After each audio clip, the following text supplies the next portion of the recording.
रामनवमी की बहुत बहुत शुभकामनाएं। आपको भी। मेरा पहला सवाल होगा ये कि आपने कई भाषणों में कहा है कि 2024 आपका लक्ष्य नहीं है, 2047 है। तो 2047 तक क्या कुछ होने वाला है और क्या ये चुनाव महज एक फॉर्मेलिटी है? मैं समझता हूं कि 2047 को और 2024 दोनों को मिक्सअप नहीं करना चाहिए, दो अलग चीज़ें हैं। जब देश आज़ादी के 75 साल अमृत महोत्सव मना रहा था, उसी समय मैंने ये विषय सबके सामने रखना शुरू किया था, आज से 1-2 साल पहले। और मैं ये कहता था कि 2047 देश की आज़ादी के 100 साल होंगे। स्वाभाविक रूप से ऐसे जो माइलस्टोन होते हैं वो एक प्रकार से नया उत्साह भरते हैं, नए संकल्प के लिए व्यक्ति को तैयार करते हैं। और उस अर्थ में मेरा मत था कि एक मौका है, 75 साल पर हम खड़े हैं, 100 साल पहुंचने वाले हैं, इस 25 साल का सर्वाधिक उपयोग कैसे करें। हर इंस्टीट्यूशन, हर कोई अपना एक लक्ष्य बनाए कि मैं अपना गांव का प्रधान हूं, 2047 तक मेरे गांव में इतना तो मैं करूंगा। आरबीआई को मैं कार्यक्रम में भी गया, 90 साल का उनका था। तो मैंने कहा कि 10 साल बहुत महत्वपूर्ण है, आपके 100 साल होंगे, इस पर अभी से सोचिए। तो मेरे मन में 2047 ये भारत की आज़ादी के 100 साल और देश में एक प्रेरणा जगनी चाहिए। और आज़ादी के 100 साल अपने आप एक बहुत इंस्पिरेशन है, किसी व्यक्ति की जरूरत नहीं है। तो एक पार्ट तो वो है। दूसरा है 2024। 2024 ये चुनाव का हमारा जो क्रम है 5 साल का, उसके हिसाब से वो आया हुआ क्रम है। और मैं मानता हूं कि चुनाव ऑल टुगेदर डिफरेंट थिंग है। एक तरफ इस चुनाव में आप देखते हैं, लोकतंत्र में चुनाव को हमने लाइट नहीं लेना चाहिए। ये एक बहुत बड़ा महापर्व है और इसलिए मेरा तो मत है कि उत्सव के रूप में मनाना चाहिए। उससे जैसे स्पोर्ट्स, उसका जब फेस्टिवल होता है, स्पोर्ट्स के इवेंट होते हैं, वो स्पोर्ट्समैन स्पिरिट को पैदा करते हैं। प्रतिस्पर्धा भी। जब खेल का मैदान होता है तो देखने वाले, खेलने वाले, स्पोर्ट्समैन स्पिरिट का एक एनवायरनमेंट क्रिएट होता है जो हमारे संस्कार बन जाते हैं। चुनाव का ये माहौल अगर हम उत्सव में पलट दें, लोकोत्सव बना दें, तो हमारी रगों में, डेमोक्रेसी आने वाली पीढ़ियों के रगों में वो संस्कार बन जाती है। और लोकतंत्र के लिए बहुत आवश्यक है कि लोकतंत्र ये सिर्फ संविधान की सीमाओं में नहीं बंधना चाहिए, हमारी रगों में होना चाहिए, हमारे संस्कार में होना चाहिए। और उस अर्थ में मैं 2024 को देखता हूँ। ये बात सही है कि हमारा 25 साल का विजन, और उसमें मैंने बहुत काम किया है। और ये आज कर रहा हूँ ऐसा नहीं है, शायद मैं जब गुजरात में था तब भी इन दिशा में सोचता था। अब देखिए 2024 का चुनाव तो देश के सामने एक अवसर है कि एक कांग्रेस सरकार का मॉडल और एक बीजेपी सरकार का मॉडल, उनका 5-6 दशक का काम, मैं उनके लिए बहुत खुला मैदान छोड़ता हूँ। 5-6 दशक का काम और मेरा सिर्फ 10 साल का काम। कंपैरिजन कीजिए, किसी भी क्षेत्र में कंपैरिजन कीजिए, अगर कुछ कमियां होगी तो भी हमारी एफर्ट्स में कमी नहीं रही होगी। दूसरा, मुझे 10 साल में 2 साल तो कोविड की लड़ाई में जाना पड़ा और आफ्टर इफेक्ट भी बहुत था। फिर भी आज हम कंपैरेटिवली देश को स्पीड कहो, स्केल कहो, सर्वांगीण विकास की बात करें तो वो कहें, सर्व समावेशक विकास की बात कहें तो वो देखें। हर पैरामीटर पे आपको कांग्रेस के मॉडल से एक ऐसा मॉडल नजर आ रहा है कि हाँ, इस रास्ते पर हम चलेंगे इतनी गति से, और गति और बढ़ानी है मुझे। अगले टर्म में गति भी बढ़ानी है और स्केल भी बढ़ाना है, तो वो तो मेरा लक्ष्य ही है। दूसरा, आप देखेंगे कि जब देश चलाने की देशवासी जिम्मेवारी देते हैं तो आपका सिंगल माइंडेड फोकस होना चाहिए। देश के लोग दुर्भाग्य से पहले की राजनीतिक कल्चर ने परिवार को कैसे मजबूत बनाना, परिवार की जड़ों को कोई उखाड़ न दे, उसी में शक्ति लगाते रहे। जबकि मैं देश मजबूत इसी एक लक्ष्य को लेकर के काम कर रहा हूँ। मेरी सरकार पूरी उस लक्ष्य को लेकर काम रही है। और जब देश मजबूत होता है तो हर कोई उसका बेनिफिशियरी संतोष अनुभव करता है। कहाँ यार, कुछ तो हो रहा है, मेहनत तो कर रहा है, ईमानदारी से कर रहा है, इन चीज़ों का इम्पैक्ट होता है। तो 2024 ये चुनाव है और चुनाव का मैदान है, तो हम एक अपने ट्रैक रिकॉर्ड को लेकर के गए हैं और वे अपने ट्रैक रिकॉर्ड को लेकर के आए हैं। अब प्रधानमंत्री जी, आपने दो चीज़ों का जिक्र किया जिसके बारे में पूछना चाहूँगी। एक तो वो जब आरबीआई में जब आपने कहा 2014 विजन वगैरह की बात कर रहे थे, तो जब आप कहते हैं कि ट्रेलर है, आपके स्पीचेस में कहते हैं अभी तो ट्रेलर है, मैं बहुत कुछ करने वाला हूँ, तो एक कस्बा होता है जो थोड़ा नर्वस हो जाता है कि करने क्या वाले हैं मोदी जी। एक वो नर्वस होते हैं, जो दूसरी जिनका विश्वास आप पर पूर्ण तरह है, वो सोचते हैं कि हाँ अभी और काम बाकी है और मोदी जी उसे अंजाम देने वाले हैं। तो दोनों के लिए आप अगर हमें बताएं कि विजन क्या है कि 2047 तक किस तरह ये विजन सक्सेसफुल होगा, क्या आपका गेम प्लान है? जब मैं कहता हूँ कि मेरे मन में बहुत बड़े बड़े प्लान है और उसके लिए बहुत बड़े बड़े फैसले हैं, किसी को डरने की ज़रूरत नहीं है। मेरे निर्णय किसी को डराने के लिए नहीं है, किसी को दबाने के लिए भी नहीं है। मेरे निर्णय देश के सर्वांगीण विकास के लिए है,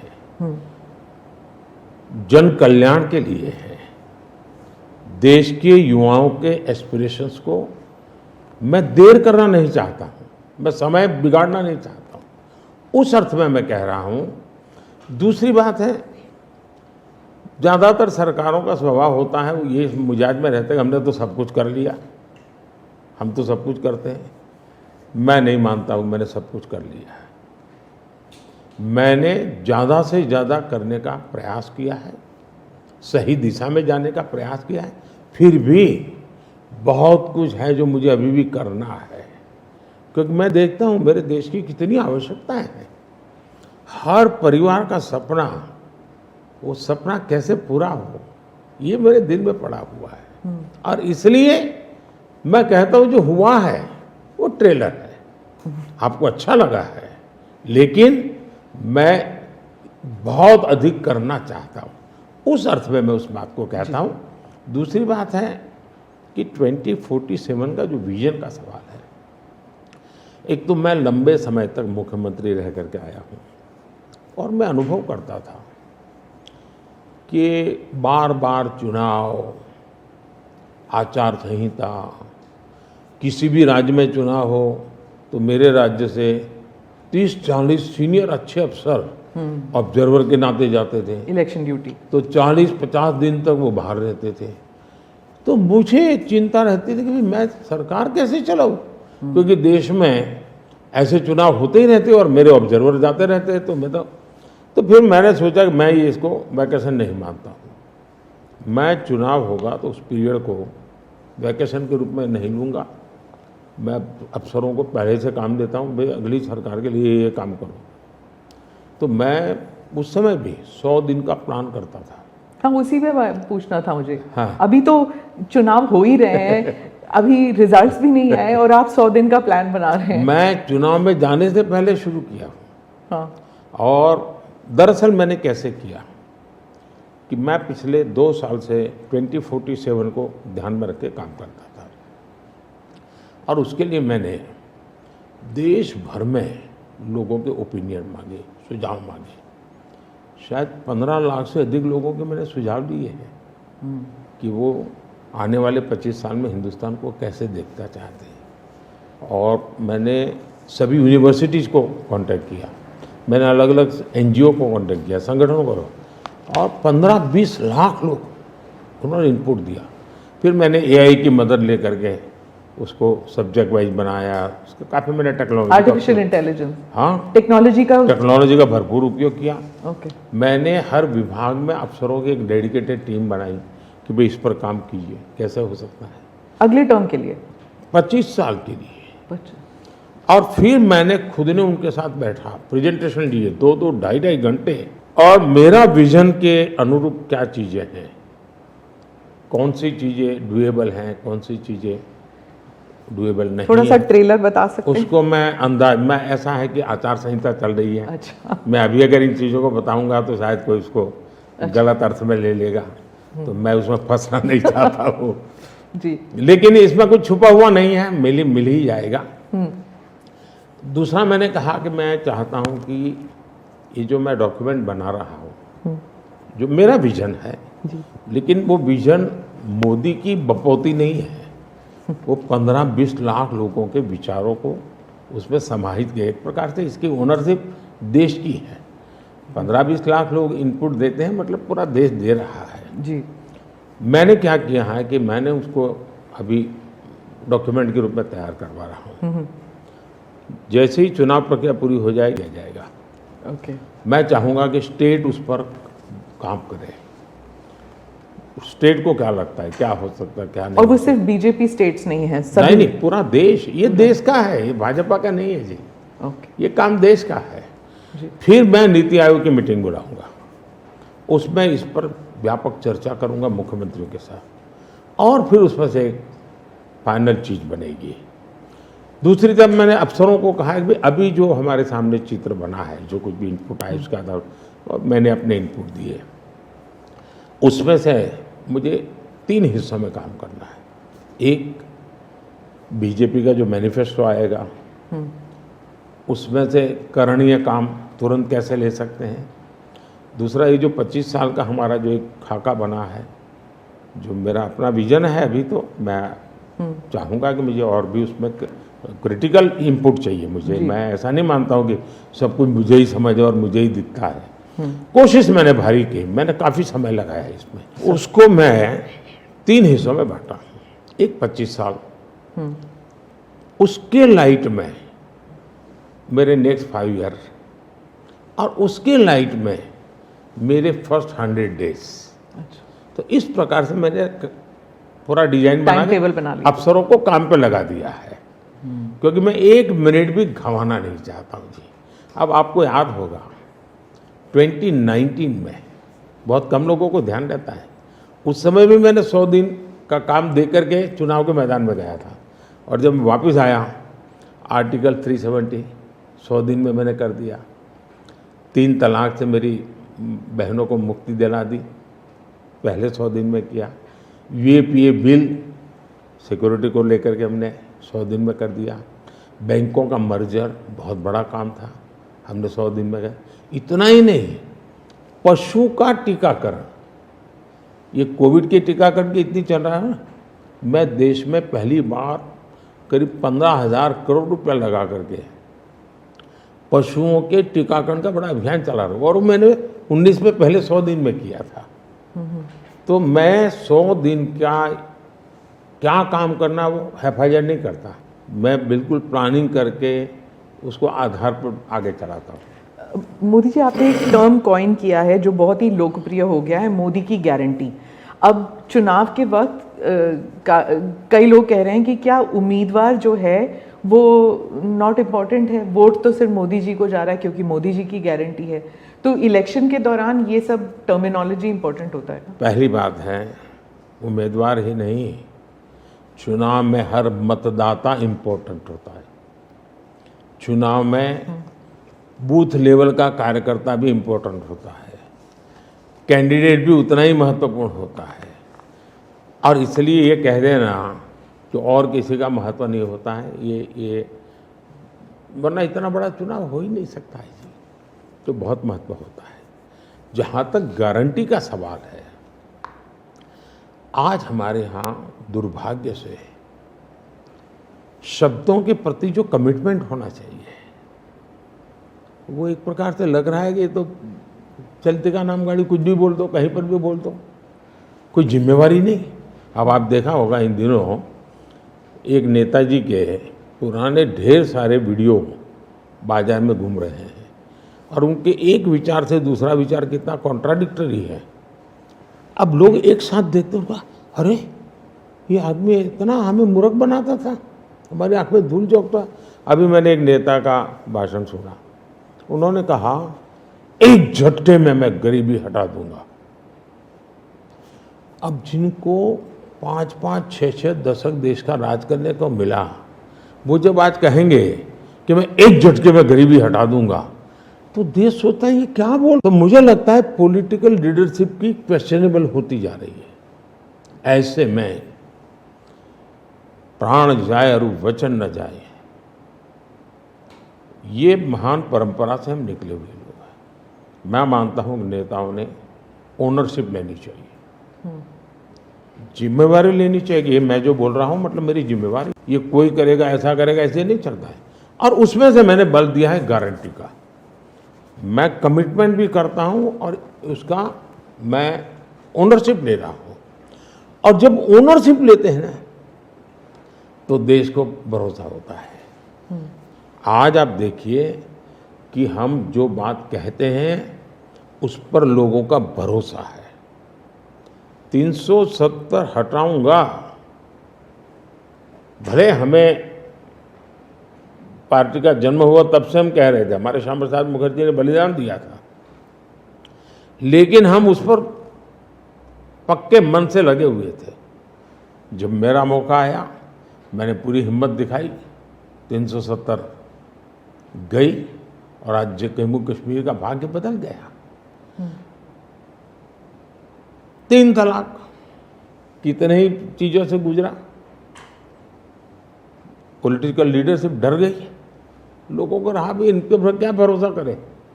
ये तो एक बार एक बोलते दूसरा, लोगों का भरोसा तब बनता है कहेगा यार ये खुद खड़े रहेंगे, ये खड़े रहेंगे और जाना भी है तो जिम्मेवारी लेकर के जाएंगे कि भाई ये था, मैं सोचा था, नहीं कर पा रहा हूं, मैं जा रहा हूं वापिस। लेकिन भरोसा बहुत बड़ी ताकत होती है और भारत जैसे देश में ये भरोसा को मैं अपनी जिम्मेवारी मानता हूं और इसलिए मैं बार बार गारंटी ये कहता हूं। मोदी जी, आप भरोसे की बात करते हैं, जब भी हमारे कैमरा टीम्स जहाँ भी जाते हैं वो सब यही कहते हैं कि जो मतदाता हो या कैंडिडेट हो वो सब यही बात करते हैं, मोदी पर भरोसा। तो have we come to this situation जहाँ पे पहले होते थे, बोला जाता था कि Indira is India, India is Indira, और अब है मोदी इज़ भारत, भारत इज़ मोदी। क्या उस लेवल पर पहुँच गए हैं? ऐसा है कि देश ये कहता है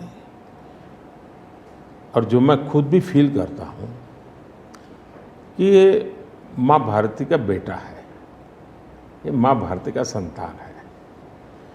उससे ज़्यादा न लोग मुझे मेरे लिए सोचते हैं, बोलते हैं। भारत माँ का संतान है, माँ की सेवा कर रहा है, तो इतना ही बहुत है। मैं राम मंदिर प्राण प्रतिष्ठा की बात करती हूँ। इसको एक राजनीतिक रंग नहीं चढ़ना चाहिए था, लेकिन हो गया है। और जब इलेक्शंस आ गए हैं तो फिर चाहे ऑपोजिशन हो या बीजेपी हो, एक दूसरे पर आरोप लगाते हैं, तुम पापी तुम पापी। कांग्रेस कहती है कि इसका राजनीतिकरण बीजेपी ने किया इसलिए वो पापी है। बीजेपी कहती है कि न्योता देने के बावजूद आप प्राण प्रतिष्ठा में आए नहीं इसलिए आप पापी हैं। तो इसे आप कैसे देखते हैं? पहली बात है कि इसका राजनीतिकरण किसने किया और इसको आज की घटनाओं से मत। जब हमारा जन्म भी नहीं हुआ था, हमारी पार्टी पैदा भी नहीं हुई थी, उस समय अदालत में ये मामला निपटाया जा सकता था। समस्या का समाधान हो सकता था। भारत विभाजन हुआ तो विभाजन के समय ये तय कर सकते थे, चलो भाई इतनी इतनी चीज़ें ऐसा कर लो, वो नहीं किया गया। क्यों? कि एक ऐसा हथियार हाथ में है, जो हथियार वोट बैंक पॉलिटिक्स के लिए मजबूती का एक दांव है, इसलिए उसको पकड़ के रखा गया और बार बार उसको भड़काया गया। अब जब ये अदालत के अंदर मामला चल रहा था, अदालत में अभी जजमेंट ना आए वहां तक कोशिश की गई। न्यायिक प्रक्रिया से होना चाहिए, तो हमारा संविधान हमें कहता है और सरकार की तो जिम्मेवारी है, लेकिन उसमें भी अड़ंगे डालना, ये क्यों? क्योंकि उनके लिए ये राजनीतिक हथियार था, ऐसे लोगों के लिए। और देखिए राम मंदिर का, ऐसे लोग हैं राम मंदिर कर रहे हैं, तुम्हें मार देंगे, ऐसा करके वोट बैंक बना। अब हुआ क्या, राम मंदिर बन गया तो उनके हाथ से वो मुद्दा ही चला गया। अब वो किसी को डरा नहीं पा रहे हैं, राम मंदिर आ जाएगा, आ गया, कुछ नहीं हुआ, आग नहीं लगी कोई। दूसरा, इनकी प्रकृति, आप सोमनाथ मंदिर से लेकर के अब तक की घटनाएं देखिए, वे भारत की मूलभूत आस्थाएं, भारत का मूलभूत जो पिंड है, उसके प्रति नेगेटिविटी लेकर के ही देश में वो अपनी बात है। अब सोमनाथ मंदिर को क्या प्रॉब्लम था? सरदार पटेल थे, डॉक्टर राजेंद्र बाबू को जाना था, वहां तो न जनसंघ था, न भाजपा था, न आरएसएस थी, न कोई लड़ाई थी, लेकिन उन्होंने मना कर दिया जाने। वो जो नेहरू जी की जो चिट्ठी थी, हाँ, जो भी है, अब ये और वो परंपरा आज भी चल रही है कि प्राण प्रतिष्ठा का निमंत्रण मिले और आप उसको ठुकरा दें। सचमुच में तो आपको गर्व होना चाहिए कि ये राम मंदिर निर्माण करने वाले जो भी लोग हैं, जिन्होंने संघर्ष भी किया है, वे आपके सारे पाप भूल करके, सारे आपके गुनाह भूल करके घर में आकर के आपको इनवाइट कर रहे हैं और नए से व्यवहार शुरू करना चाहते हैं। आप उसको भी उस पुराने मिजाज से ठुकरा दे, तब लगता है कि आपके वोट बैंक एक बहुत बड़ी आपकी मजबूरी है। और उस वोट बैंक के चलते इस प्रकार की चीज़ें होती रहती। और ये किसी को नीचा दिखाना, किसी का अपमान करना, ये अपना अधिकार मानते हैं। और मैं कभी कभी कहता हूँ, ये तो नामदार है, हम तो कामदार है। अब मैं नॉर्थ ईस्ट जाऊँ, वहाँ के लोग कोई कपड़े पहना दे, मैं पहनता हूँ, उसकी भी मजाक उड़ाना, यानी हर चीज़ की। मैं तमिलनाडु जाऊँ, लुंगी पहनूँ, तो उनको लगता है देखो ये कर रहा है, वो कर रहा है। मैं हैरान हूँ जी, इतनी नफरत लोकतंत्र में नहीं होती है, नहीं होनी चाहिए। देखिए हमारे लिए, मैं मानता हूँ ये न राजनीति का विषय हम लोगों के लिए है, न होना चाहिए और न कभी होगा। हमारे लिए एक विषय है जी, और ये कोई प्रभु राम का संबंध कोई मेरे कारखाना नहीं आया जी, हजारों साल से, और दुनिया के अनेक देशों में है। जब ये राम मंदिर का निमंत्रण देने के लिए ट्रस्ट के लोग मुझे आए, उन्होंने ठुकरा दिया। मैं सोचने लगा, इतना बड़ा मुझे दायित्व दिया जा रहा है, मैं अपने आप को योग्य क्या कैसे करूं, अपने आप को योग्य कैसे बनाऊं। तो मैंने कुछ लोगों की एडवाइस ली, कुछ संतों की, कुछ जानकार लोगों की, मेरी स्पिरिचुअल लाइफ से जुड़े हुए पूछा कि भाई मैं इसको एक प्रधानमंत्री के रूप में इस कार्यक्रम को नहीं लेता हूँ, एक राम भक्त के रूप में करना चाहता हूँ, मुझे क्या करना। उसमें से मुझे सुझाव आया, तो सुझाव तो बहुत, लेकिन मैंने फिर कुछ अध्ययन भी किया और मैंने मनोमन तय किया कि मैं 11 दिन का अनुष्ठान करूँगा। और मैं ज़मीन पे सोता था, नारियल के पानी पर रहता था, और तय किया मैं प्रभु राम जहाँ जहाँ गए थे उसमें जहाँ भी मैं जा सकता हूँ जाने का प्रयास करूँगा। और वहाँ मैं अपना श्रीरंगम मंदिर में गया, दक्षिण भारत में, हाँ, दक्षिण भारत में, और कंब रामायण का मैंने पाठ किया वहाँ। तब मुझे वहाँ के लोगों ने बताया कि साहब 800 साल पहले जब कंब रामायण की रचना हुई तो पहला पाठ इसी जगह पे हुआ था। और मैं देख रहा, सबके आंख में आंसू थे। ये जो मैंने अनुभूति की है साउथ में खास करके, यहाँ बैठे हुए लोगों को अंदाज नहीं आएगा जी कि क्या भक्ति है, क्या आस्था है और कितनी पवित्रता है उसमें। मेरा कार्यक्रम नून नहीं था, मेरा काम भी ऐसा व्यक्तिगत था, लेकिन जो जन सामर्थ्य एक प्रकार से मुझे उनके भाव में अनुभव कर रहा था, तो मेरे लिए शायद मेरी स्पिरिचुअल जर्नी की एक बहुत बड़ा महत्वपूर्ण एक 11 दिन की घटना मैं देखता हूँ। मैं और राम मंदिर प्राण प्रतिष्ठा को मैंने बहुत गंभीर लिया था जी। मैंने एक इवेंट के रूप में नहीं लिया था जी, मेरे लिए वो इवेंट नहीं था। वो एक स्पिरिचुअल मूवमेंट था आपके लिए? मैं मानता, मुझे दिखता था वो 500 साल का संघर्ष, मुझे दिखता था 140 करोड़ लोगों की श्रद्धा, सपने, और देश के गरीब गरीब लोगों ने पाई पाई देकर के मंदिर बनाया है जी। ये मंदिर 3 चीजें मैं देखता हूँ। एक, 500 साल का अविरत अखंड एक निष्ठ संघर्ष, लाखों लोगों का एक काम के लिए बलिदान। दूसरा, लंबी न्यायिक प्रक्रिया, इतने सालों की न्यायिक प्रक्रिया, और न्यायिक प्रक्रिया के हर तराजू से तूल करके निकला हुआ, कसौटी हुआ।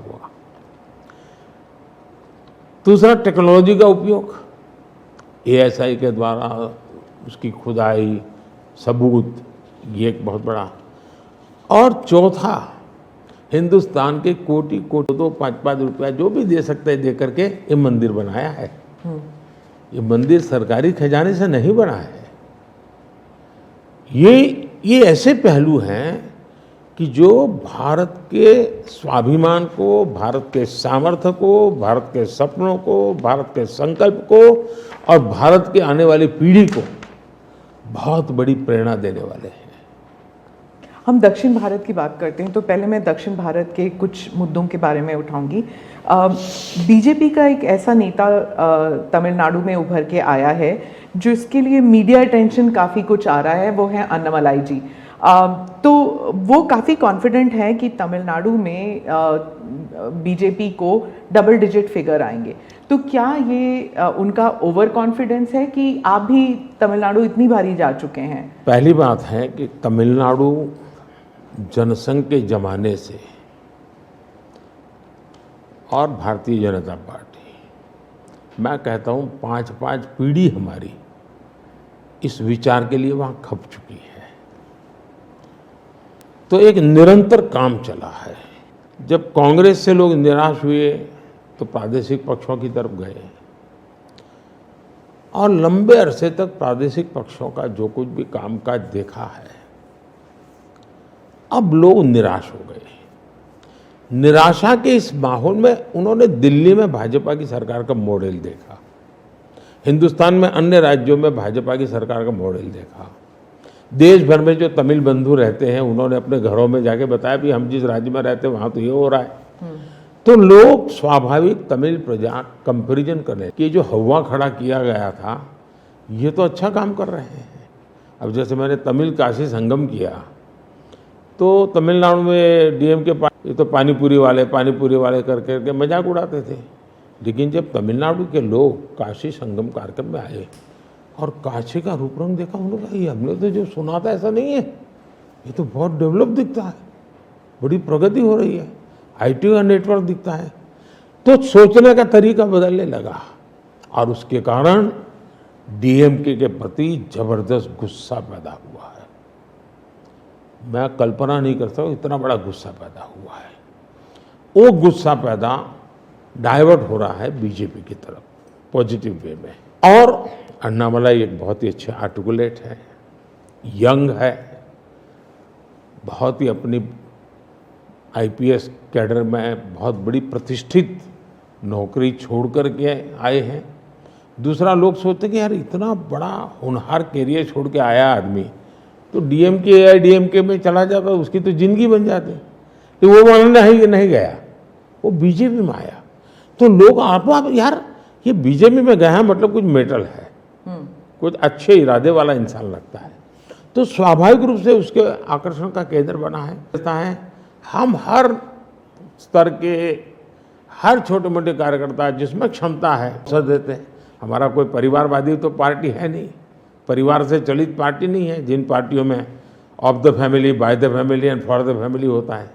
और इसलिए हमारे यहाँ तो हर एक को अवसर मिलता है। फैमिली बेस्ड पॉलिटिक्स अगर हम बात करें तो तमिलनाडु में डीएमके ने कहा है कि उन्होंने काफ़ी बयान दिए हैं सनातन के खिलाफ, और वो तो काफ़ी अरसे से करते आए हैं, काफ़ी दशकों से उनका एंटी सनातन पोजीशन रहा है, लेकिन अब जो है वो लोग थोड़ा बहुत आक्रोश दिखने को मिल रहा है।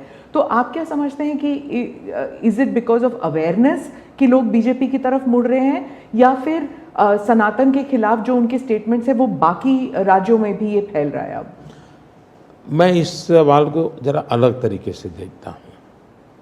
सवाल हमें कांग्रेस को पूछना चाहिए। जो कांग्रेस जिसके साथ किसी जमाने में महात्मा गांधी का नाम जुड़ा हुआ था, जो कांग्रेस जहां इंदिरा गांधी जी गले में माला खुलेआम पहन करके घूमती थी, रुद्राक्ष माला, जो हाँ रुद्राक्ष माला पहन करके घूमती थी इंदिरा जी। सवाल कांग्रेस को पूछना चाहिए कि तुम्हारी क्या मजबूरी है कि सनातन के खिलाफ इतना जहर उगलने वाले लोगों के साथ तुम क्यों बैठे हो भाई? क्या तुम्हारी राजनीति अधूरी रह जाएगी क्या? ये कौन सी कांग्रेस की सोच विकृति आ रही है? कांग्रेस में ये चिंता का विषय है। डीएमके का तो जन्म शायद इस नफरत में पैदा हुआ होगा, तो वो नफरत का खेल भी उनका लोग, और इसलिए वो नए नए तौर तरीके अपना करके बोल रहे।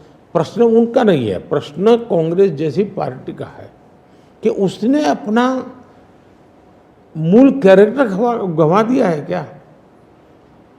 जब संविधान सभा में जो लोग बैठे थे तो ज़्यादातर गांधीयन लोग थे, ज़्यादातर कांग्रेस की विचारधारा से जुड़े हुए लोग थे, और पहला संविधान बना, उसके हर पेज पर जो पेंटिंग है रामायण, वो सनातन की ही परंपरा से जुड़े हुए हैं।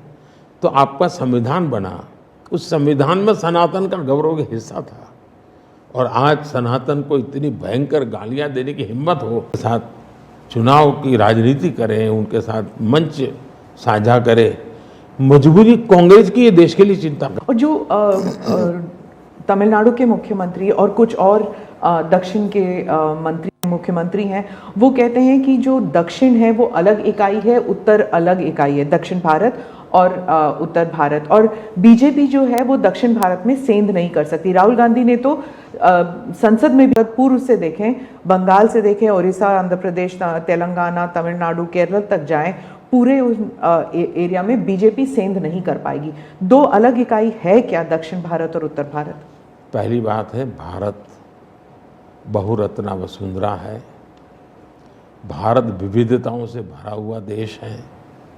यहाँ रेगिस्तान भी हैं, यहाँ समुद्री तट भी हैं, यहाँ हिमालय भी हैं, समुद्री भी हैं, यहाँ गंगा के पट भी हैं और कावेरी के पट भी हैं। तो भारत को टुकड़ों में देखना, ये भारत के प्रति नासमझी का परिणाम है। अगर यही भाव होता, अगर आप हिंदुस्तान में देखें, प्रभु राम के नाम से जुड़े हुए गांव कितने सबसे ज़्यादा कहाँ हैं? तो तमिलनाडु में है। इतने सारे गांव के नाम हैं कि उसमें राम तो होगा ही होगा। अब इसको आप कैसे अलग कह सकते हैं? किसको गले उतारेंगे आप? लेकिन भारत की विविधता है, पंजाबी जैसा होगा वैसा नागालैंड का व्यक्ति नहीं होगा, गुजराती जैसा होगा वैसा कश्मीर का व्यक्ति नहीं होगा। तो विविधता ही तो हमारी शक्ति है। हमने विविधता को सेलिब्रेट करना चाहिए। हमें गुलदस्ता ऐसा है भारत का जिसमें हर एक का अपना फूल दिखाई दे, ये भाव होना चाहिए। कांग्रेस कहती है कि बीजेपी और खासकर मोदी जी इस विविधता को अप्रिशिएट नहीं करते, एक रंग में ढालना चाहते। तो सीट जो आप कह रहे हैं अगर वो आ जाता है तो एक ही भाषा, एक ही रहन सहन, एक ही तरीका होगा, और वो है जो मोदी जी कहेंगे। मैं समझ नहीं पाता हूँ कि जो व्यक्ति यूएन में जाकर के पहली बार दुनिया की सबसे पुरातन भाषा तमिल भाषा का गुणगान करता हो, किस आधार पर उस व्यक्ति को आप ऐसे आरोप लगा रहे हो? मेरा तो मत है, और मैं जब कपड़े अलग अलग राज्य के पहनता हूँ तो उनको ये परेशानी हो रही है। मुसीबत उनकी है कि वो एक सांचे में देश को डालना चाहते हैं। हम तो विविधता की पूजा करते हैं, हम विविधता को सेलिब्रेट करते हैं। और मैं हमको हर एक को कहता हूँ, जैसे हमने कहा कि भाई डॉक्टर बनना है, इंजीनियर बनना है, मातृभाषा में क्यों नहीं बन सकता है? जब मैं मातृभाषा में डॉक्टर इंजीनियर करता हूँ, मतलब कि मैं मातृभाषा को सेलिब्रेट कर रहा हूँ, उसका महात्म्य बढ़ा रहा हूँ। मुझे ये अभी एक गेमिंग वाले सब बच्चों के साथ बैठा था, तो उनमें से किसी ने पूछा कि हमारे लिए कोई संदेश, तो ऐसे मैंने कहा एक काम करो, अब जब भी आप हस्ताक्षर कहीं करेंगे, सिग्नेचर करेंगे, अपनी मातृभाषा में सिग्नेचर करो, इतना तो गर्व करो। मैं तो विविधता को लाने की कोशिश कर रहा हूँ। अब उनको आरोप लगाने हैं, क्या करेंगे? कुछ मुख्यमंत्री हैं वो कहते हैं कि उन्हें सेंटर से सहयोग नहीं मिलता। दक्षिण के भी कुछ मुख्यमंत्री हैं, आप भी मुख्यमंत्री रह चुके हैं, अब प्रधानमंत्री हैं पिछले 10 साल में। क्या कोऑपरेटिव फेडरलिज्म को लेकर आपके विचार बदल गए हैं जब आप मुख्यमंत्री थे और जब अभी आप प्रधानमंत्री हैं? दरअसल, और क्या उन्हें नहीं मिलता सहयोग? दुर्भाग्य हुआ है कि जो रीजनल एस्पिरेशंस होते हैं उसको सबसे ज़्यादा तवज्जो देनी चाहिए। पार्टी की फिलॉसफी है, अगर आप रीजनल एस्पिरेशंस जो हैं उसको नकार करके विकसित भारत का सपना पूरा नहीं कर सकते। दूसरा, मैं गुजरात में लंबे समय तक मुख्यमंत्री रह के आया हूँ और मेरा सौभाग्य है कि देश में मैं पहला प्रधानमंत्री ऐसा हूँ कि जिसके पास राज्य के मुख्यमंत्री का इतना बड़ा अनुभव रहा है। तो एक मुख्यमंत्री के नाते केंद्र से क्या अपेक्षाएं होती हैं, केंद्र से क्या तकलीफें होती हैं, उसको मैंने भली भांति झेला है, समझा भी है। और इसलिए मैं कतई नहीं चाहूँगा कि मेरे देश का कोई राज्य, उसका उमंग उत्साह हो विकास का, उस पर कोई रुकावट पैदा हो। अगर रुकावट हटा सकता हूँ और उसमें मैं उनकी मदद कर सकता हूँ, वो भी मैं करने के लिए, क्योंकि मुझे देश बनाना है। दूसरा, मैं जब गुजरात था तब भी मेरा मंत्र था, यहाँ सरकार यूपीए की थी, तब भी मेरा मंत्र था भारत के विकास के लिए गुजरात का विकास। मैं गुजरात का विकास करूंगा, क्यों? क्योंकि मुझे मेरा देश का विकास करना है। हमारे देश में वातावरण बनना चाहिए। और हमने एस्पिरेशनल डिस्ट्रिक्ट की कल्पना की। हर राज्य में हमने कहा कि ये राज्य के पैरामीटर के बराबर है। भारत सरकार ने योजना बनाई, उसकी मदद की। सभी राज्य आज हमारे एस्पिरेशनल डिस्ट्रिक्ट में और एस्पिरेशनल ब्लॉक में मिल करके हम काम कर रहे हैं और बहुत अच्छे परिणाम नजर आ रहे हैं। अब आप कोरोना देखिए, मैंने इतनी बार चीफ मिनिस्टर से मीटिंग की, शायद 20-25 बार, और हर चीज़ में सब मिल कर के निर्णय करते थे। तो हम साथ मिल कर के चले तो हम कोरोना के जंग को जीतने में सफल हुए। और मैं पब्लिकली कहता हूँ कि कोरोना की लड़ाई में भारत की सफलता का मैं सभी राज्यों का भी उतना ही योगदान है, मैं रिकॉग्नाइज करता हूँ।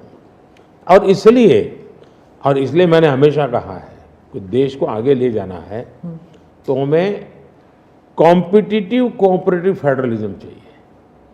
हमारे यहाँ स्पर्धा होनी चाहिए, तंदुरुस्त स्पर्धा होनी चाहिए विकास की, तब जाकर के। अब देखिए G20, मैं G20 दिल्ली में, मैंने ऐसा नहीं किया, हिंदुस्तान के हर राज्य में G20 समिट किया, क्योंकि हर राज्य में G20 को सबसे ज़्यादा अवसर मिले, लोगों को उस राज्य को देखने का अवसर मिले, राज्य को अपना एक्सपोजर के लिए ग्लोबल प्लेटफॉर्म मिल जाए। क्यों? क्योंकि मैं चाहता हूँ मेरा देश का हर कोना मेरे लिए देश ही है। मोदी जी, 2 सवाल G20 को लेकर मैं पूछना चाहती थी आपसे। एक तो वो जो क्लासिक शॉट था ना, वो प्रेसिडेंट बाइडेन और प्रिंस सलमान जो हैंडशेक वाला जो शॉट, उसके बारे में एक। दूसरा, वेस्टर्न मीडिया में बहुत से आर्टिकल्स आते थे उस वक्त कि कोई कंसेंसस होगा नहीं, डिक्लेरेशन होगा नहीं, पर हो गया डिक्लेरेशन। तो ये इन दोनों चीज़ों की बैक स्टोरी बताइए। एक तो आपने वो हैंडशेक कैसे करवाया और दूसरा डिक्लेरेशन कैसे हुआ?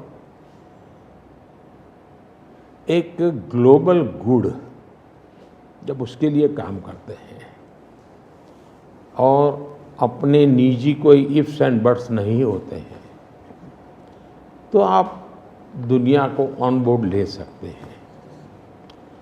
और मेरी कोशिश ये थी कि मुझे बताइए भाई, आखिरकार ये G8 और G20 पैदा कैसे हुआ, जिन मुद्दों पैदा हुआ तो उस मुद्दों से हटना नहीं। कन्विंस हुए, सब लोग कन्विंस हुए। कुछ लोगों से मुझे व्यक्तिगत बातचीत करने की ज़रूरत थी, मैंने वो भी किया। कुछ शब्दों की किसी के आग्रह रहते थे, उनको मैंने समझाने का प्रयास किया। दूसरा, मेरा इरादा था कि मैं लास्ट सेशन में नहीं करूँगा, मैं इसको इतना जल्दी करूँगा कि लोग सरप्राइज कर जाएंगे। और इसलिए मैंने दूसरे ही दिन पहले ही सत्र में डिक्लेरेशन वाला काम पूरा कर दिया। तो जो नेगेटिव अनुमानों के आधार पर सारा G20 घसीटने की कोशिश होती थी, मैं इसको किसी भी हालत में चौंका देना चाहता था। तो दैट वाज माय स्ट्रेटेजी, और वो स्ट्रेटेजी सफल हुई। मुझे खुशी है। जहाँ तक दुनिया के उन देशों को क्यों लाए साथ, कैसे लाए, देखिए सिल्क रूट की चर्चा हम बहुत समय से सुनते आए हैं। सिल्क रूट किसने बनाया, कैसे बना, कोई हिस्ट्री अवेलेबल नहीं है। तो सिल्क रूट चल पड़ा और यानी इवॉल्व हुआ धीरे धीरे। हम लोगों ने ये जो IMEC की दिशा में हम गए हैं, ये बहुत बड़ा गेम चेंजर बनने वाला है और आने वाले हजारों साल उसका इम्पैक्ट है। जैसा सिल्क रूट का इम्पैक्ट हजारों साल रहा, वैसा इसको इम्पैक्ट रहने वाला है। और उसमें मैं सबको विश्वास हुआ कि भाई हाँ, ये तरीका है। गल्फ कंट्रीज का भी पॉजिटिव और प्रोएक्टिव रोल था। भारत ने एक अच्छी भूमिका निभाने का भारत को अवसर मिला। US, यूरोप हमारे, और सबको लगा कि एक कॉन्क्रीट पॉजिटिव आउटकम निकलेगा, तो हम उसको लेकर के मिलते थे। तो उसमें स्वाभाविक था कि सऊदी किंग और प्रेसिडेंट बाइडेन और दोनों के साथ मेरी अच्छी मित्रता है, तो मैं किसी का भी हाथ भी पकड़ सकता हूँ, किसी की बात भी करवा सकता हूँ। पर्सनालिटी पॉलिटिक्स भी आता है ना, क्योंकि देखिए आप कि अगर हम विदेश नीति की बात करें तो खाड़ी के साथ जो हमारे रिश्ते बेहतर हुए हैं, उसके लिए बहुत से लोग कहते हैं कि it is because of your personal intervention. आपको सम्मान भी दिया गया था वहाँ पर। तो चाहे ईस्ट एशिया हो या वेस्ट एशिया हो, इसमें पर्सनालिटी पॉलिटिक्स कहाँ तक इम्पोर्टेंट है कि आप उनके जो राष्ट्रपति हैं या प्रधानमंत्री हैं उनके साथ आपका वाइबिंग होता है, आप उनके साथ बातचीत करते हैं और वो फिल्टर डाउन होता है, फिर कहाँ पर्सनालिटी पॉलिटिक्स भी है? मैं समझता हूँ कि इसके अलग अलग व्यू हो सकते हैं और सब सही हो सकते हैं। एक मत स्ट्रॉन्ग है कि कल्ट या पर्सनल रिलेशन ये बहुत ज़्यादा इन चीज़ों में नहीं डाले थे। एक मत है, स्ट्रॉन्ग मत है। मुझे लगता है कि हमारी डिप्लोमेसी अगर प्रोटोकॉल में फंसी रहेगी तो हम परफॉर्म नहीं कर पाएंगे। डिप्लोमेसी की ताकत भी इनफॉर्मल में भी है, प्रोटोकॉल में ही ऐसा नहीं है। प्रोटोकॉल में ज़्यादा पोजीशनिंग होता है, पहले कौन आएगा, पहले कौन हाथ मिलाएगा वगैरह, उसी में समझ जाता है। तो मैंने शुरू से देखा कि भाई जैसे मेरी शपथ हुआ था, बड़ा इंटरेस्टिंग है। मैंने तय किया कि मैं सार्क देशों को 2014 की शपथ। हाँ, 2000 पहली बार हाँ। सार्क देशों को बनाने का मेरे मन में विचार आया। और उसके पीछे कारण ये था क्योंकि मेरा चुनाव प्रचार में मुझ पर आरोप एक ही था कि ये मोदी जो कि राज्य से आया है, ये देश की राजनीति क्या समझेगा, विदेश नीति क्या समझेगा, ये तो डुबो देगा। ये चुनाव प्रचार का मेरा खिलाफ के जो मुद्दे थे उसमें एक बड़ा महत्वपूर्ण मुद्दा था। सब लोग मेरी मजाक उड़ाते थे। तो मुझे लगा इनको एक ही एक्शन से मुझे जवाब दे देना चाहिए, बोलने की जरूरत नहीं है। पहले दिन से तो मैंने शपथ समारोह में वो बुलाया। उसके पहले मैंने बैक चैनल से उन सबसे सहमति ले ली थी, ऐसा तो नहीं हो सकता कि कोई, और सब लोग आए। मेरा शपथ हुआ, फॉरेन मिनिस्टर अभी तो हमारा बना, और मैं इन सारी चीज़ों से बिल्कुल नया था, बिल्कुल अनभिज्ञ था, लेकिन बायलैटरल सबके साथ होना था। जब हम लोग हैदराबाद हाउस में गए तो मुझे समझाया सब प्रोटोकॉल वालों को, सब ऐसा होगा, वो आएंगे, आप ऐसा कहेंगे सर। जब समय हुआ आना से, मैंने कहा ऐसा करो मैं बाहर जाता हूँ उनको लेने के लिए। तो सारी सिस्टम हिल गई थी, यार अपने प्रधानमंत्री गेट पर जाएंगे। सारी मेरी एमईए की प्रोटोकॉल की जो दुनिया थी ना, उसके लिए वो पहला ही दिन बड़ा गजब होता, और मेरे लिए वो एक एक्शन सारे मेरे दरवाजे खोल दिए थे। और इसलिए मैं प्रोटोकॉल में बंधने के बजाय परफॉर्मेंस पर फोकस करके डिप्लोमेसी के लेवल को शिफ्ट करने का प्रयास किया, और उसमें मुझे सफलता मिली है। President Obama, president Biden, president Trump, इन तीनों के साथ आपने काम किया हुआ है, और इंडिया यूएस रिलेशंस एक अपवर्ड ट्रैजेक्टरी पे हैं। लेकिन बहुत से मुल्क हैं जो भारत की अपवर्ड ट्रैजेक्टरी से परेशान होते हैं। ये इट इज़ अंडरस्टूड कि ये है, जैसे कि चाइना, क्योंकि वो दे यूज टू थिंक कि ग्रुप ऑफ टू होगा, एक तरफ चाइना, एक तरफ अमेरिका, मतलब दो पावर सेंटर्स होंगे। तो मैं सिर्फ उदाहरण के लिए चाइना दे रही हूँ, लेकिन हमारे इर्द गिर्द जो मुल्क हैं वो भी थोड़े असमंजस में है कि ये भारत की ट्रैजेक्टरी इतनी ऊपर इतनी जल्दी जा रही है। क्या हम अपने नेबरहुड को अपनी सक्सेस स्टोरी का हिस्सा नहीं बना सकते? अच्छा सवाल आपने पूछा। हमारी डे वन से पॉलिसी है, एक नेबर फर्स्ट, दूसरा एक्ट ईस्ट। तो जो हमारे ईस्टर्न पार्ट के जो हमारे आसियान कंट्री के देश हैं, उसमें हमने एक्ट ईस्ट पॉलिसी लिया है, यहाँ नेबरहुड फर्स्ट। तो ये हमारा डे वन से हमारे देश की भी पॉलिसी है और हमारी भी पॉलिसी है। पहले लूकैस था, मैंने आकर के उसको एक्ट ईस्ट कहा, लेकिन इसमें दूसरा, आज दुनिया के सैकड़ों मील दूर भी कोई देश है, उनको लगता है कि भारत की प्रगति में हमारा कोई बेनिफिट है, तो पड़ोसी क्यों नहीं देखेगा? आज पड़ोसी सबसे ज़्यादा खुश हैं, क्योंकि भारत उनके सबसे, अब जैसे कोविड के कालखंड में कोई पड़ोसी देश ऐसा नहीं है कि जिसकी हमने मदद नहीं की हो। नेचुरल कैलेमिटी, कोई ऐसा देश नहीं है। अब जब नेपाल में भूकंप आया, फर्स्ट रिस्पॉन्डर हम थे। श्रीलंका में बहुत बड़ा क्राइसिस आया, उस क्राइसिस के समय सबसे ज़्यादा उनको मुसीबत में से बाहर निकालने का कोई काम किया है तो हिंदुस्तान ने किया, और पब्लिकली वो रिकग्नाइज करते, इसको कहते हैं। और इसलिए मैं तो दूसरा अनुभव कर रहा हूँ, वो हमसे बहुत अपेक्षाएं करते हैं, और पॉजिटिव अर्थ में मैं कहता हूँ, अच्छे रूप में देखते हैं। और भारत ने भी कहा है कि भाई हम हमारे सभी देशों को, पड़ोसियों को शक्तिशाली और समृद्ध देखना चाहते हैं।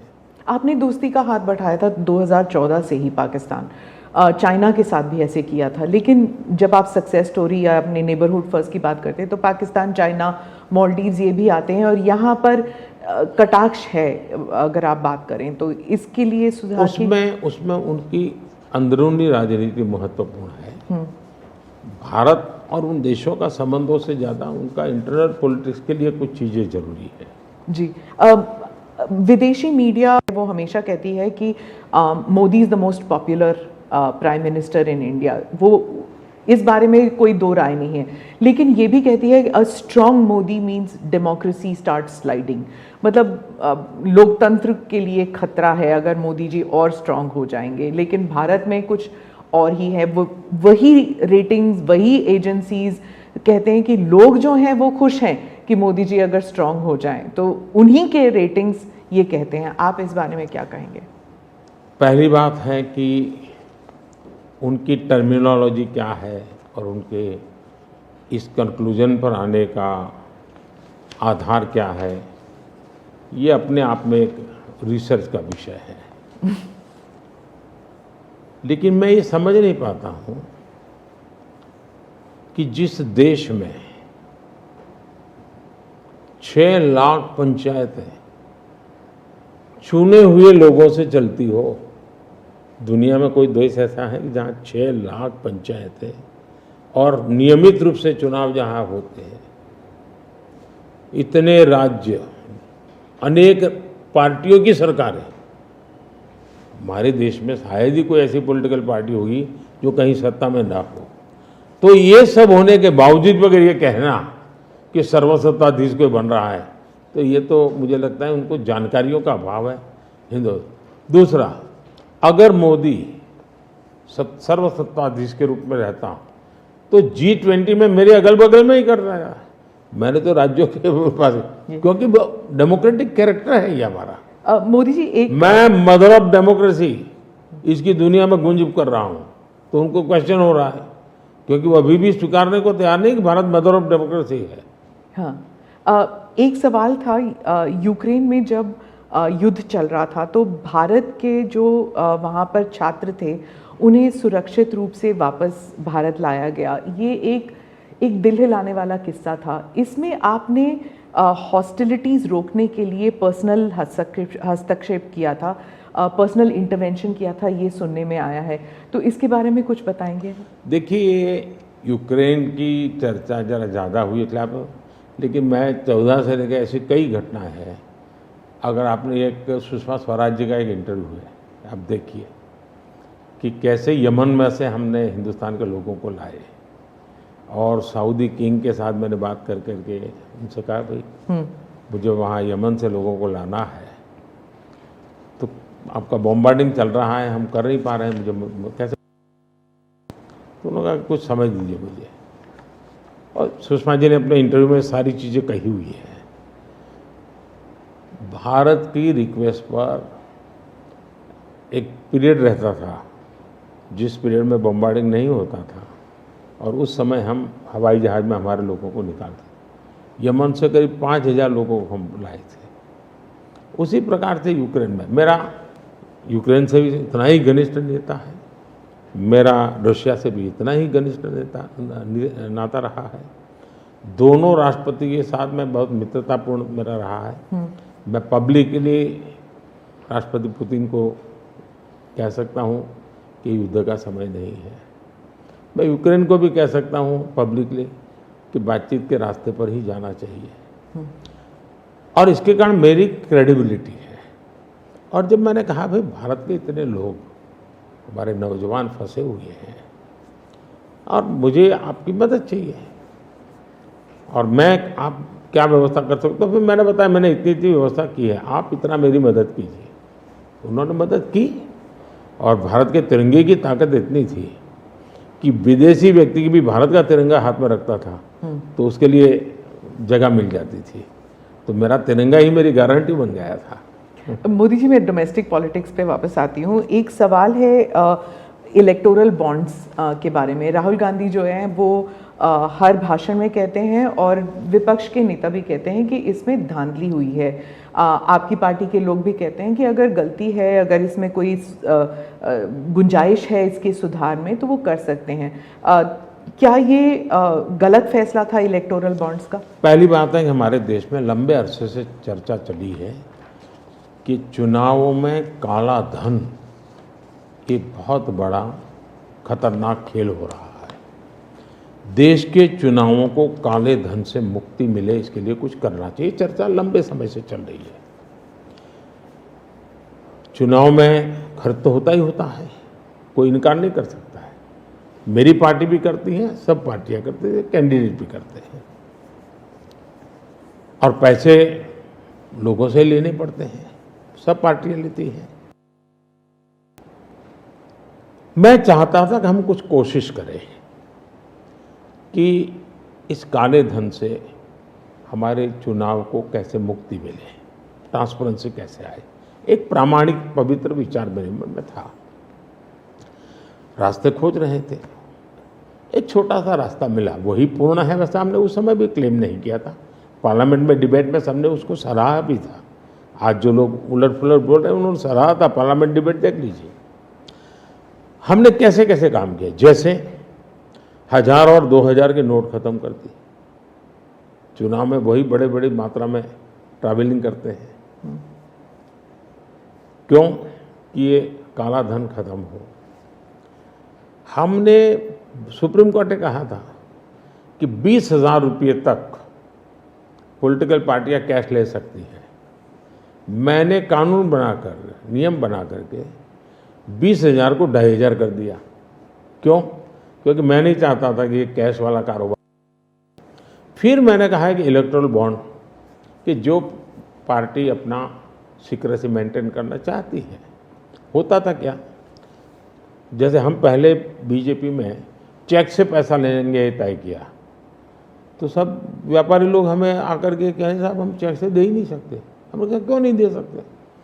बोले हम चेक से देंगे तो हमें लिखना पड़ेगा, हम लिखेंगे तो जो सरकार है वो देखेगी कि ये विपक्ष को इतना पैसा दिया, तो हमें तो वो परेशान करेंगे। तो बोले हम तो पैसे देने के लिए तैयार है लेकिन चेक से नहीं देंगे। तो मुझे याद है हमारे 90 के दशक में जो चुनाव आई थी, पैसे नहीं थे हमारे पास, और हम नियम लगा के बैठे थे कि हम चेक से लेंगे। देने को तैयार थे, चेक से देने की उनकी हिम्मत नहीं थी। तो ये सारी चीज़ों का मुझे पता था। तो मैंने कहा भाई, तो हमने कहा भाई ऐसा है, अब देखिए इलेक्टोरल बॉन्ड न होते तो किस व्यवस्था में ताकत है वो ढूंढ के निकालते, कहाँ गया। ये तो इलेक्टोरल बॉन्ड की सक्सेस स्टोरी है कि इलेक्टोरल बॉन्ड थे तो आपको ट्रेल मिल रहा है मनी का, कि किस कंपनी ने दिया, कैसे दिया, कहाँ दिया। अब उसमें अच्छा हुआ बुरा हुआ वो विवाद का विषय हो सकता है, इसकी चर्चा हो। मुझे जो चिंता है वो, मैं ये कभी नहीं कहता हूँ निर्णय में कोई कमी नहीं होती है। निर्णय तो चर्चा कर सीखते हैं, सुधारते हैं, इसमें भी सुधार के लिए बहुत संभावना है। लेकिन आज हम पूरी तरह काले धन की तरफ देश को धकेल दिया है, और इसलिए मैं कहता हूँ सब लोग पछताएंगे। जब बाद में ईमानदारी से सोचेंगे सब लोग पछताएंगे। अब देखिए इलेक्टोरल बॉन्ड का भी विशेषता थी, कैसा झूठ चल रहा है। कुल देश में 3,000 कंपनियों ने इलेक्टोरल बॉन्ड दिए हैं। उसमें 3,000 में 26 कंपनियां ऐसी हैं जिन पर कार्रवाई हुई है। ये कहते हैं ना ईडी वीडी टिकना फला, 3,000 डोनर है उसमें सिर्फ 26, और उनमें से 16 कंपनियां ऐसी थी छापा जब लगा उस समय बॉन्ड खरीदा। कोई जोड़ सकता है इसको? अगर बॉन्ड खरीदा, लोग ये जोड़ रहे हैं, उसकी विशेषता ये है कि ये जो 16 कंपनियों ने बॉन्ड खरीदा उसमें से 37 पैसा अमाउंट बीजेपी को डोनेशन में मिली। 37, 63% बीजेपी के विरोधी पार्टियों को मिली।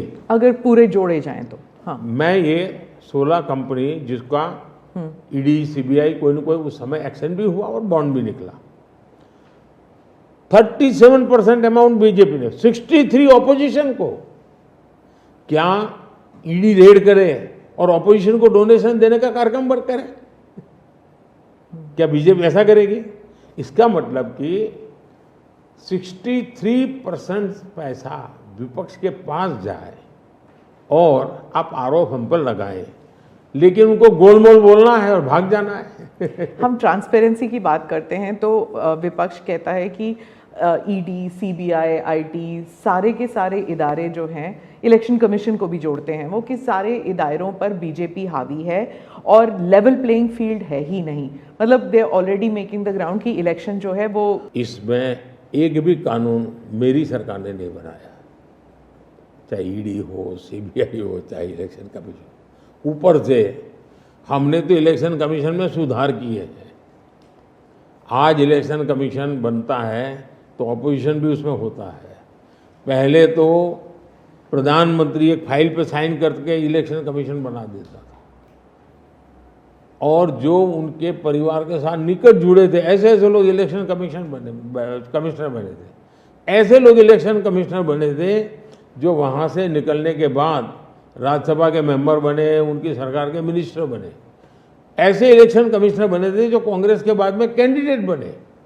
और इसलिए हम उस लेवल पे प्ले नहीं कर सकते। तो हमारा लेवल प्ले फील्ड हो ही नहीं सकता, हम ऐसे बन ही नहीं सकते। हम अच्छे रास्ते पर जाना चाहते हैं, हम उसको नहीं चाहते। दूसरी बात है, आखिर ईडी सीबीआई कैसे बनी? ईडी वगैरह का आप देखेंगे या इलेक्शन कमीशन का अपने एक कहावत है, नाच न जाने आंगन टेढ़ा।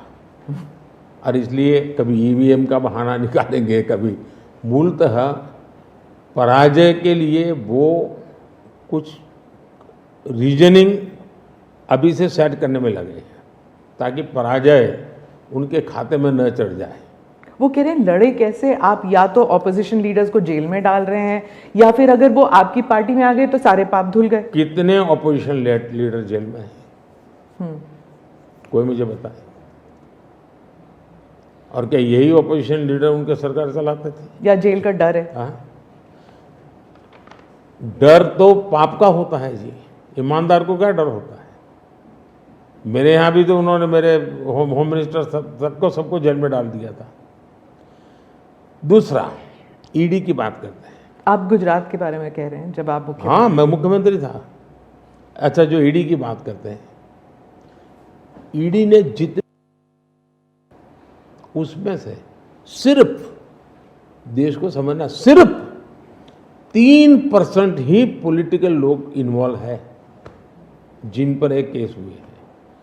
97% जिनका राजनीति से कोई लेना देना नहीं, ऐसे लोगों है को हुआ है जो कोई ड्रग माफिया है, कुछ अफसर हैं जो करप्शन करते हैं, कुछ अफसर हैं जो बेनामी संपत्ति बना के बैठे हुए हैं। 97% केस उन पर हुए हैं, जेलों में वो लोग गए हैं। अच्छा, मजा देखिए, संस्था को काम कर देना चाहिए, नहीं करने देना चाहिए, बनाई क्यों भाई? 2014 से पहले अटैच करने का ईडी को अधिकार है। 2014 से पहले उन्होंने सिर्फ 5,000 करोड़ रुपए की संपत्ति अटैच की। कौन रोकता था ईडी को भाई? और किसके लाभ में कहता? मेरे कालखंड में गलत वालों की 1 लाख करोड़ रुपए की संपत्ति अटैच हुई है। क्या ये देश की जनता का पैसा नहीं है? दूसरा आंकड़ा तो आप और हैरान हो जाओगे। 2014 पहले इसी ईडी ने देश में से 34 लाख रुपए, 34 लाख रुपया कैश जब्त किया था। मतलब कि स्कूल बैग में आ जाए इतना पैसा, स्कूल बैग में आ जाए। पिछले 10 साल में हमने 2,000 रुपया कैश जब्त किया है, 2200 करोड़ रुपया कैश जब्त किया है। कहाँ 34 लाख, कहाँ 2200 करोड़? 34 लाख रुपया एक बैग में आ जाता है, 2200 करोड़ रुपया सीव करना है तो वो हाथी का छोटा सा ट्रक आता है ना, 70 ट्रक लगेंगे तब जाकर इतना रुपया हमने ईडी ने हमारे यहाँ हमारे कालखंड में। इसका मतलब ये है कि ईडी सही काम कर रही है। कैश पकड़ा है भाई, लोग पकड़े नहीं, कैश भी पकड़ा है। और मेरा ये कमिटमेंट है जी, मैं ये कन्विंस हूं कि भ्रष्टाचार ने देश को तबाह करके रखा है। हमें देश में से भ्रष्टाचार के खिलाफ लड़ाई लड़नी चाहिए, पूरी ताकत से लड़नी चाहिए। और ये मेरा व्यक्तिगत रूप से मेरा ये कन्विक्शन बना हुआ है। एक सवाल आर्थिक इशू पर है कि जब इलॉन मस्क भारत आने वाले हैं और वो जब आपसे अमेरिका में मिले थे तो उन्होंने कहा था वो आपके प्रशंसक हैं, is a fan of yours. क्या हम भारत में टेस्ला कार, स्टारलिंक ये सब देखेंगे? और इससे जुड़ा एक सवाल था कि क्या जब ऐसे कंपनीज भारत में आएंगे तो क्या नौकरियां बढ़ेंगी? क्योंकि बहुत से लोग चाहते हैं कि भी है कि जब ये इंटरनेशनल कंपनीज भारत आएंगी तो क्या भारत में नौकरियां होंगी, नहीं होंगी? इन दोनों पर पूछना चाहती हूँ मैं। देखिए, पहली बात, एलन मस्क के प्रशंसक है वो अपनी जगह पे है, मूलतः वो भारत के प्रशंसक है। मैं अभी उनको मिला ऐसा नहीं, मैं 2015 में उनकी फैक्ट्री देखने गया था, तो स्पेशली अपने सारे कार्यक्रम कैंसिल करके वो वापस आए, मुझे सब फैक्ट्री में दिखाई और उनका विजन क्या है वो मैं उनसे समझा। मैं अभी गया तो दोबारा भी उनसे मिला था और अभी वो भारत आने वाले भी हैं। देखिए, भारत में पिछले 10 साल में दुनिया भर से हर क्षेत्र में पूंजी निवेश हो रहा है। अब हमारा ईवी मार्केट, इलेक्ट्रिक व्हीकल का मार्केट कितना बड़ा बना है, आपको जानकर के हैरानी होगी कि कितना बदलाव आया है, लोग पकड़ नहीं पाते। 2014-15 में हमारे देश में 2000 इलेक्ट्रिक व्हीकल थे, 2000 बिके थे। 14-15 में 2000 इलेक्ट्रिक व्हीकल बिके थे। 2023-24 में 12 लाख इलेक्ट्रिक व्हीकल बिके हैं। कहा 2000 का 12 लाख। इसका मतलब इतना बड़ा चार्जिंग स्टेशन का नेटवर्क बना है, पर्यावरण को बहुत बड़ी मदद मिली है। यानी एक प्रकार से, और उसको लेकर के हमने आपको एक पॉलिसी का रूप दिया है। हमने दुनिया को कहा कि भाई भारत बहुत तेज़ी से ईवी पे जा रहा है, मैन्युफैक्चरिंग करना चाहते वो आना चाहे आइए।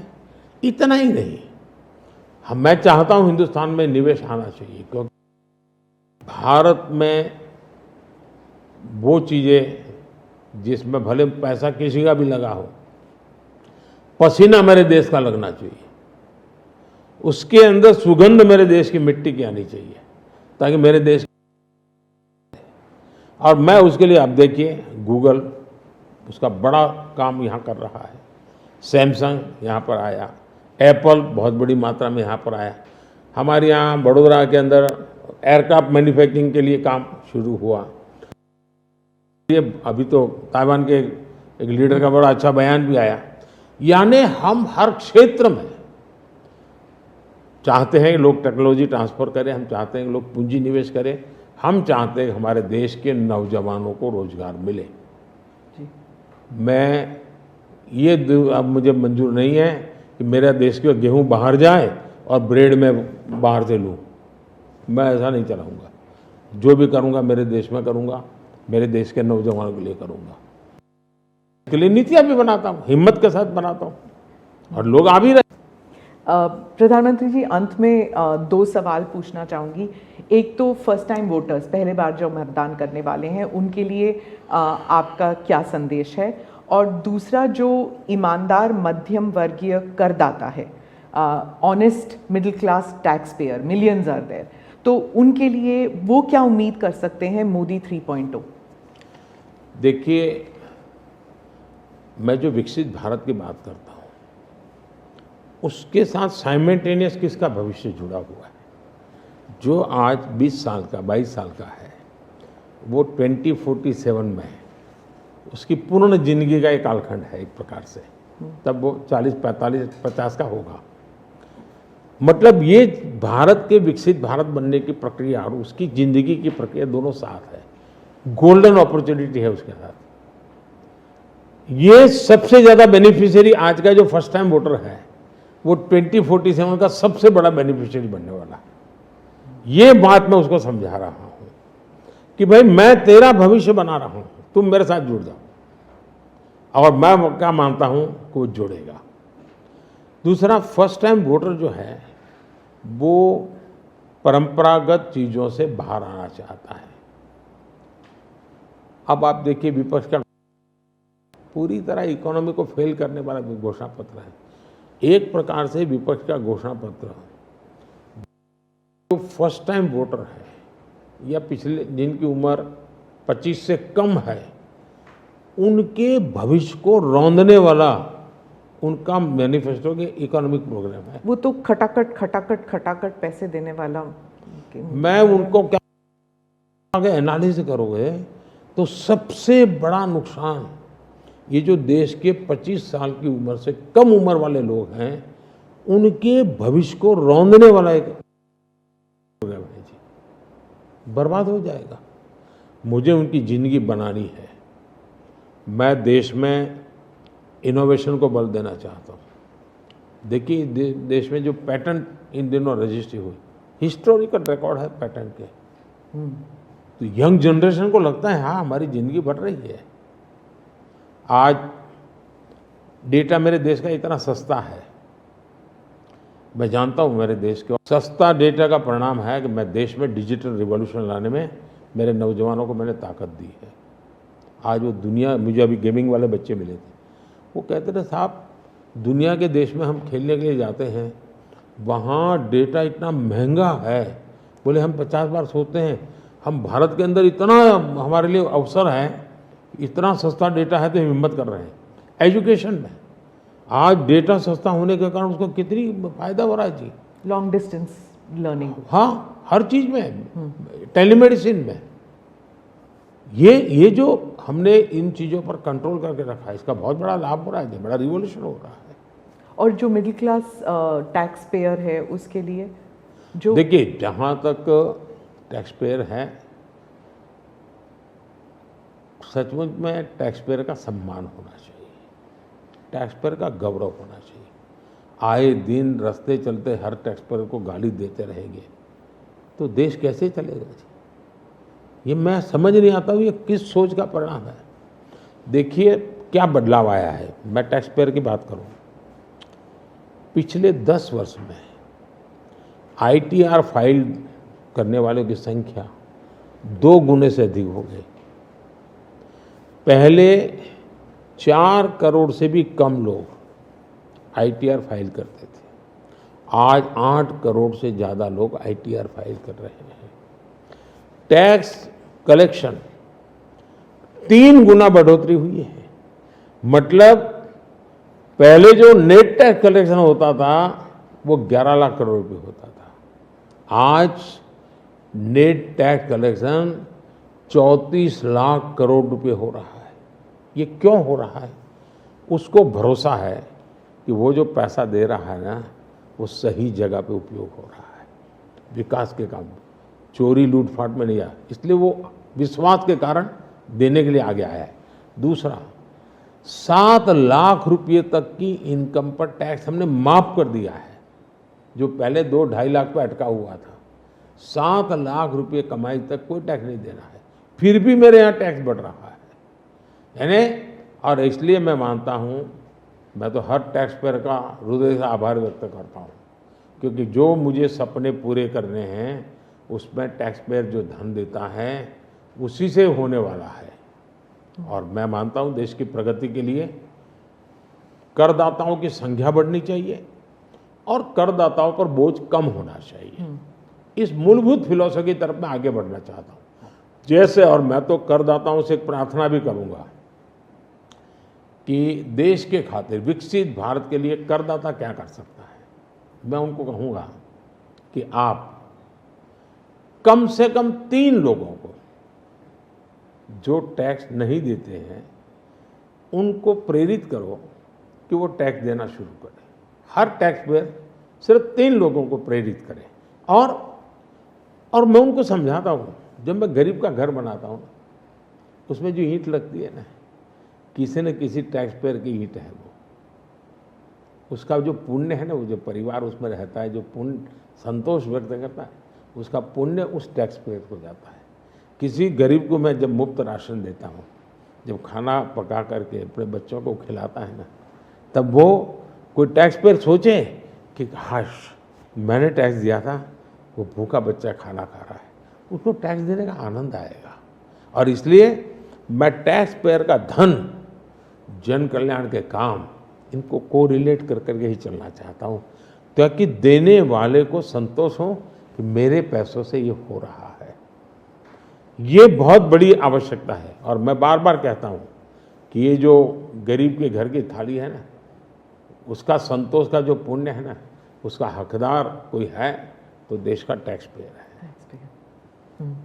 मोदी जी, चुनाव के दौरान आपने वक्त निकाला और हमसे इतनी सारी बातें की, उसके लिए धन्यवाद। बहुत बहुत धन्यवाद आपको। और मेरे देशवासियों से ये फर्स्ट टाइम वोटर्स को मेरी अपील है कि देश के नाम वोट कीजिए। मैं उनको कोई राजनीतिक वोट के लिए नहीं कह रहा, देश के नाम वोट कीजिए, खुद का आने वाला 25 साल के भविष्य के लिए वोट करें, ये मैं उनसे आग्रह करूंगा। दूसरा मैं देशवासियों का कहूँगा, मैं सभी पॉलिटिकल पार्टी के वर्कर्स को भी कहना चाहूँगा कि गर्मी बहुत है, धूप में सभी पार्टी के वर्कर दौड़ रहे हैं। मैं सभी पार्टी के वर्कर को कहूँगा, बहुत पानी पीजिए, बहुत पानी पीजिए, दौड़िए, बहुत दौड़िए, लेकिन पानी बहुत पीजिए, ताकि इस धूप में, इस गर्मी में मतदाताओं को भी कहूँगा, कितनी ही धूप क्यों ना हो, आप मतदान अवश्य करें, हो सके तो सुबह जल्दी जल्दी मतदान कीजिए। ये और लोकतंत्र के उत्सव के रूप में इस चुनाव को मनाएं, यही मेरी प्रार्थना होगी देशवासियों को। अगली चुनाव सर्दियों में कीजिएगा और 1 नेशन 1 इलेक्शन वाला। आपने सही मुद्दा उठाया, 1 नेशन 1 इलेक्शन हमारा एक कमिटमेंट है, हमने पार्लियामेंट में भी बोला हुआ है, हमने कमेटी भी बनाई थी, कमेटी का रिपोर्ट भी आया है। तो 1 नेशन 1 इलेक्शन के संबंध में देश में बहुत लोग ऑन बोर्ड आए हैं, सभी दलों ने, बहुत लोगों ने इसमें जो कमेटी को अपना सुझाव दिए हैं, बहुत ही पॉजिटिव सुझाव आए हैं और बड़े इनोवेटिव सुझाव आए हैं, और देश का बहुत बड़ा लाभ होगा अगर हम इस रिपोर्ट को लागू करवा पाते हैं तो। जी, धन्यवाद मोदी। नमस्कार, थैंक यू। तो आप प्रधानमंत्री नरेंद्र मोदी के इस सुपर एक्सक्लूसिव इंटरव्यू को सुन रहे थे। इस दरमियान देखिए, इंटरव्यू खत्म करते करते एक बार फिर प्रधानमंत्री नरेंद्र मोदी ने 1 नेशन 1 इलेक्शन का जिक्र किया। हालांकि इस साक्षात्कार में बहुत से ऐसे मुद्दे हैं जिसको लेकर के लगातार विपक्ष पीएम पर, बीजेपी सरकार पर हमलावर रही है। उनका एक एक करके जवाब प्रधानमंत्री नरेंद्र मोदी ने दिया। प्रधानमंत्री नरेंद्र मोदी का सबसे विस्फोटक इंटरव्यू अभी आपने देखा। 2047 मील का पत्थर साबित होगा। 2047 के मिशन पर हम काम कर रहे हैं। प्रधानमंत्री नरेंद्र मोदी के इस साक्षात्कार की महत्वपूर्ण बातें हम आपको बता रहे हैं। 2024 और 47 के बीच तुलना नहीं की जानी चाहिए। 2024 और 2047 दोनों अलग अलग विषय हैं। 2 साल से मिशन 2047 पर काम कर रहा हूं। पीएम मोदी के इस इंटरव्यू की कुछ महत्वपूर्ण बातें हम आपको बता रहे हैं, जिसमें प्रधानमंत्री नरेंद्र मोदी ने इस इंटरव्यू की शुरुआत में ही जब उनसे पूछा गया कि 2024 के चुनाव नजदीक हैं और 2047 के मिशन का जिक्र आप अक्सर करते हैं, प्रधानमंत्री नरेंद्र मोदी ने इन दोनों पर जवाब देते हुए कहा कि दोनों अलग अलग विषय हैं, दोनों को एक साथ मिक्स नहीं किया जा सकता। और 2047 दरअसल एक मिशन है। जहां तक 2024 के चुनाव की बात की जाए तो वो लोकतंत्र का उत्सव है। तो प्रधानमंत्री नरेंद्र मोदी के इस एक्सक्लूसिव इंटरव्यू की तमाम महत्वपूर्ण बातों को हम आप बता रहे हैं। मेरे साथ मेरे सहयोगी कृष्ण मोहन शर्मा जुड़ गए हैं न्यूज रूम से मेरे साथ। उनके पास समझने की कोशिश करते हैं कि इस इंटरव्यू में और ऐसे कौन कौन से मुद्दे हैं जिससे विपक्ष को जाहिर तौर पर परेशानी होने जा रही है, क्योंकि पीएम मोदी ने कोई भी विषय छोड़ा नहीं और हर एक विषय पर बड़ी स्पष्टता के साथ अपनी राय बेबाक अंदाज में रखी। कृष्ण मोहन, आपसे समझना चाहूंगी, पहले अगर मैं 10 पॉइंट्स में समझना चाहूं इस इंटरव्यू की खास बातें, तो उनको 10 पॉइंट्स को किसको आप गिनाएंगे? जो सबसे पहला पॉइंट है वो नेशन फर्स्ट की उन्होंने बात की। नेशन फर्स्ट के बाद टैक्स रिफॉर्म की बात की, सोशल रिफॉर्म की बात की, और उनके बाद उन्होंने ये भी कहा कि कैसे विदेश से हमारे रिश्ते बहुत अच्छे हुए हैं, और विदेश के रिश्तों का हवाला देते हुए उन्होंने कोविड की बात की। उन्होंने कहा कि हर युवा को देश के निर्माण में भागीदार होना चाहिए, 2047 के लिए वोट करना चाहिए, इलेक्टोरल बॉन्ड की बात की, 1 नेशन 1 इलेक्शन की बात की। उसके बाद टैक्स रिफॉर्म में कहा कि हमने 7 लाख तक टैक्स माफ़ कर दिया, हर घर राशन हर घर जल की बात की उन्होंने। उसके बाद करप्शन की बात की, इलेक्टोरल बॉन्ड की बात की।